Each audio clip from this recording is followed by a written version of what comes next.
happy 2,000 YouTube subscribers. So, umabot na po tayo ng 2,000 subscribers. Kaya po nagpapasalamat kami sa lahat ng nag-subscribe, nanood ng mga videos namin. So, marami pong salamat. So, asahan nyo po na marami pa kaming i-upload. Bagong video to, makikita nyo sa title, Bike Vlog, 2,000 YouTube subscribers. Happy lang tayo. Document natin lahat. So, yung video na to ay tatawagin kong Seryosong Padyak. Kasi, syempre, sumisikat ka, pumapadyak ka, nagbabike. So, yun. Lahat ng seryoso, isasama natin dito. Seryosong tutorial, seryosong challenge, seryosong video, seryosong padyak. Lahat ng seryoso. Kung seryoso ka, mag-subscribe ka na.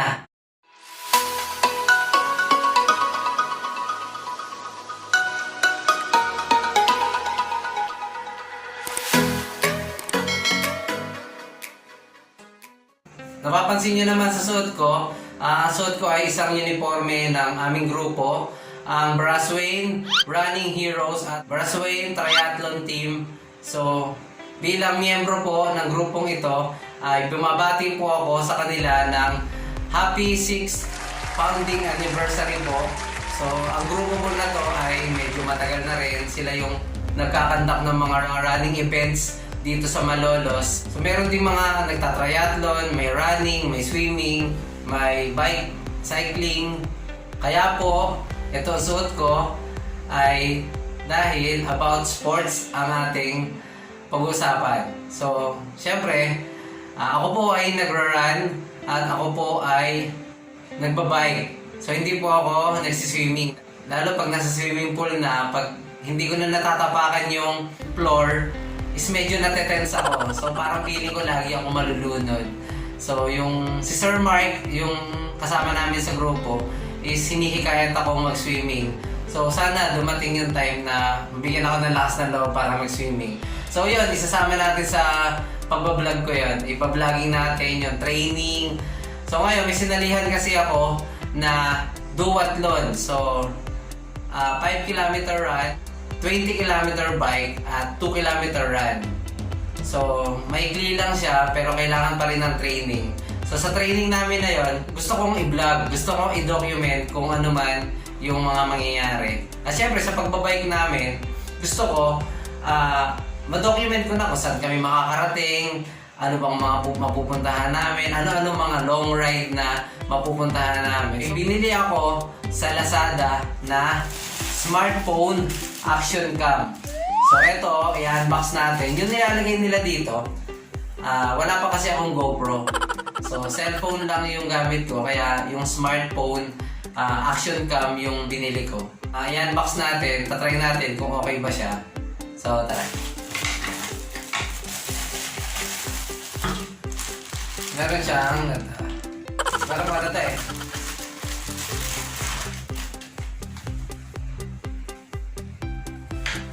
Ito yung sa strap. Ito yung sa body.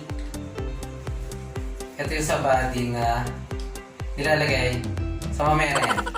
So ito ay binili ko sa Lazada na 312.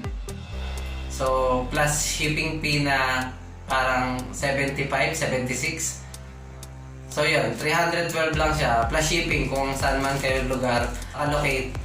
So yun, plus shipping na lang. 312, murang-mura. So, i-review natin siya at i-unbox. So, ito yung smartphone na hawakan niya. Tapos merong mga ganito. Screw. Ayan. So, babuhin natin kung paano siya gagamitin at paano siya ilalagay dito sa body natin. Itong smartphone action cam. So, ito, meron siyang screw. Ilalagay natin siya dito. So, ayan siya. Tapos, ito, parang dito siya. Ayan yung sa body niya.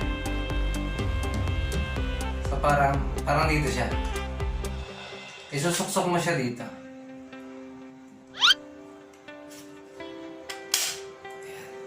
So, ito na, nakalagay na yung isang lagayan natin. So, parang dito siya. Ayan.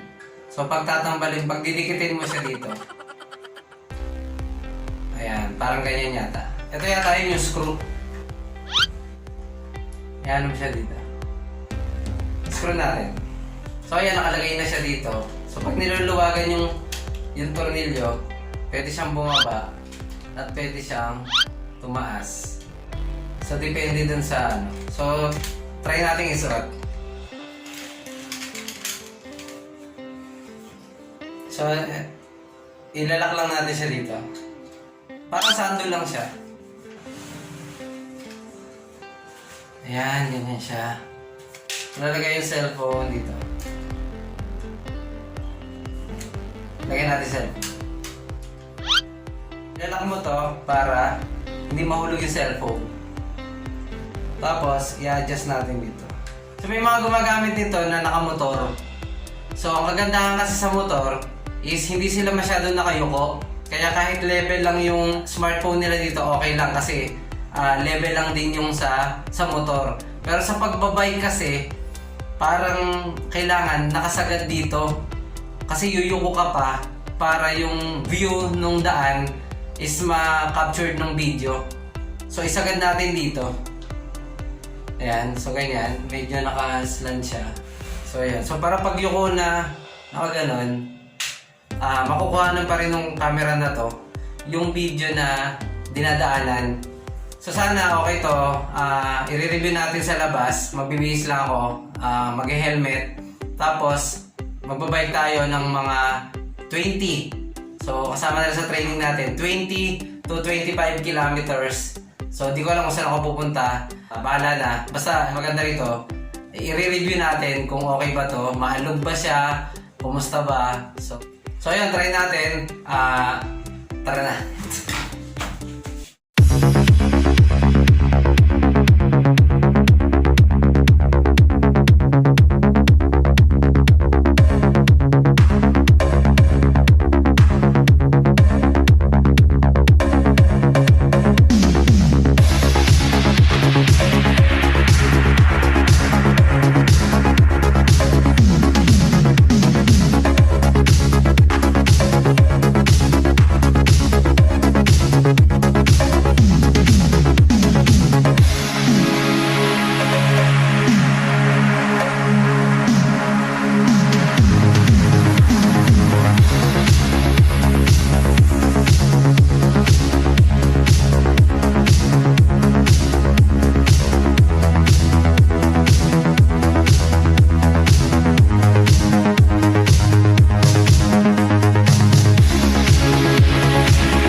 Dito tayo ngayon sa boundary ng Kalumpit, Bulacan at Pampanga. So ayan, welcome to Pampanga. Ayan. So mula dito mga ano na, mula sa amin 10 kilometers papunta. So 10 kilometers pa pabalik. So yun, okay naman yung bike vlog natin, okay naman yung camera niya. Medyo maayos siya. Yung mga unang kuha ng action cam, medyo nakayuko siya. Tapos halos manubela lang yung nakukuhanan dun sa action cam. So ngayon in-adjust ko siya, yung okay na siya. Mula dito sa boundary ng Bulacan at Pampanga. So yan. So yung mga di pa nakapanood ng Pampangan tutorial namin, so watch nyo, nandiyan sa link sa ilalim. So yun, magkatabi lang naman ng Bulacan at Pampanga. Tara, balik na tayo.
naging ligtas naman yung ride natin sa first bike ride natin. So thank you sa lahat ng nanood.